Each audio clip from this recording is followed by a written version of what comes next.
సబ్బం హరి సమకాలీన రాజకీయాల్లో ఏ విషయాన్నైనా సూక్ష్మంగా పరిశీలించి విశ్లేషించడమే కాకుండా ఆ భావాలను ఎంతో బ్యాలెన్స్డ్గా వ్యక్తీకరించగలిగిన అనుభవజ్ఞులు.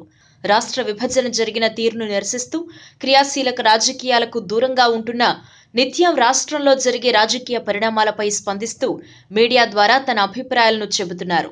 రాష్ట్ర విభజన సమయంలో కాంగ్రెస్ పార్టీలో ఉండి కూడా సొంత పార్టీ దాష్టికాన్ని తెలుగుదేశం పార్టీ ఎంపీలతో కలిసి వ్యతిరేకించారు సబ్బం హరి. ఇప్పుడు 2019 ఎన్నికల ద్వారా మళ్లీ ప్రత్యక్ష రాజకీయాల్లోకి రావటానికి సిద్ధమవుతున్నారు. ఏ పార్టీలో చేరతారో తెలియకపోయినా ఆయన కోసం అధికార తెలుగుదేశంతో సహా అన్ని పార్టీలు ప్రయత్నిస్తున్నాయని సమాచారం. సబ్బం హరి నిన్న ప్రఖ్యాత ఏబిఎన్ ఛానల్లో చర్చా కార్యక్రమంలో పాల్గొన్నప్పుడు పవన్ కళ్యాణ్ రాజకీయ ప్రస్థానంపై అతను చేస్తున్న విమర్శలపై ఆసక్తికరంగా స్పందించారు. ఉత్తరాంధ్రలో పర్యటిస్తున్న పవన్ కళ్యాణ్ తన పర్యటనలో చేస్తున్న అసందర్భ వ్యాఖ్యలను అవివేకంతో చేసినవిగా కొట్టిపారేశారు. ప్రధానంగా విజయనగరం జిల్లాలో పర్యటిస్తూ మాజీ కేంద్ర మంత్రి అశోక్ గజపతిరాజు తన వలే 2014 ఎన్నికల్లో గెలిచారు అని పవన్ ఇచ్చిన స్టేట్మెంట్ పై తీవ్రంగా స్పందించారు. అశోక్ గజపతిరాజు గారికి ఒక చరిత్ర ఉందని, ఆయన 2014 ఎన్నికలతోనే మొదటిసారి రాజకీయాల్లోకి రాలేదని, తెలుగుదేశం పార్టీ పెట్టిన 1983 నుంచి ఎన్నికల్లో గెలుస్తూ వస్తున్నారు అని అన్నారు.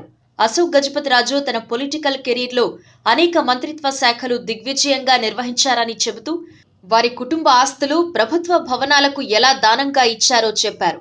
అటువంటి సీనియర్ పొలిటీషియన్ను పట్టుకుని పవన్ తన వల్లనే ఆయన ఈరోజు అన్నీ అనుభవిస్తున్నాడు అని మాట్లాడడం కేవలం మానసిక అపరిపక్వత అని అన్నారు. పవన్ తన ప్రచారంలో ఎక్కడికక్కడ స్థానిక నాయకులను ఆధారాలు లేకుండా విమర్శిస్తున్నారు అని, దానికి వారు తీవ్రంగా ప్రతిస్పందించడంతో పవన్ యాత్రకు అర్థం లేకుండా పోతుందన్నారు.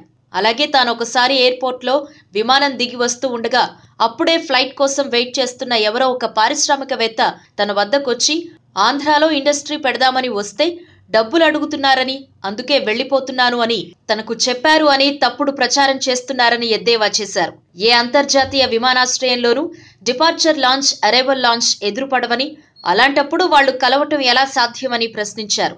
ఒకవేళ ఆ సంఘటన నిజమైనా ఆ పారిశ్రామికవేత్త పేరు చెప్పాలి కదా అని పవన్ ను ప్రశ్నించారు. అలాగే తిరుమలలో పింక్ డైమండ్ గురించి పవన్ కళ్యాణ్ అస్పష్టంగా మాట్లాడుతున్నారని సబ్బం హరి అన్నారు. ఎవరో ఐపీఎస్ ఆఫీసర్ తనకు ఆ వజ్రం వెళ్లిపోయిందని చెప్పారని చెప్పటం నవ్వులాటగా ఉందని ఆయన అన్నారు. ఇలాంటి చిత్తశుద్ధి లేని ఆరోపణలతో కాంట్రవర్సీలు సృష్టించడం వెకిలిగా ఉందన్నారు హరి.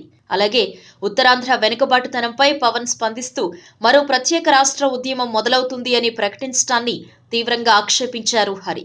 ఇలాంటి అపరిపక్వ వార్తలపై స్పందిస్తే ప్రజలు తనను అవివేకి అనుకుంటారు కాబట్టి ఇలాంటి అసందర్భ ప్రేలాపనలపై మాట్లాడాను అని అన్నారు. ఇలా పబ్లిక్ గా పవన్ మాటల్లోని డొల్లతనాన్ని బయటపెట్టారు సబ్బం హరి. ఈ వీడియో మీకు నచ్చినట్టయితే లైక్ చేయండి, షేర్ చేయండి. మరిన్ని ఇంట్రెస్టింగ్ వీడియోస్ చూడడానికి మా ఛానల్ కు తప్పక సబ్స్క్రైబ్ అవ్వండి.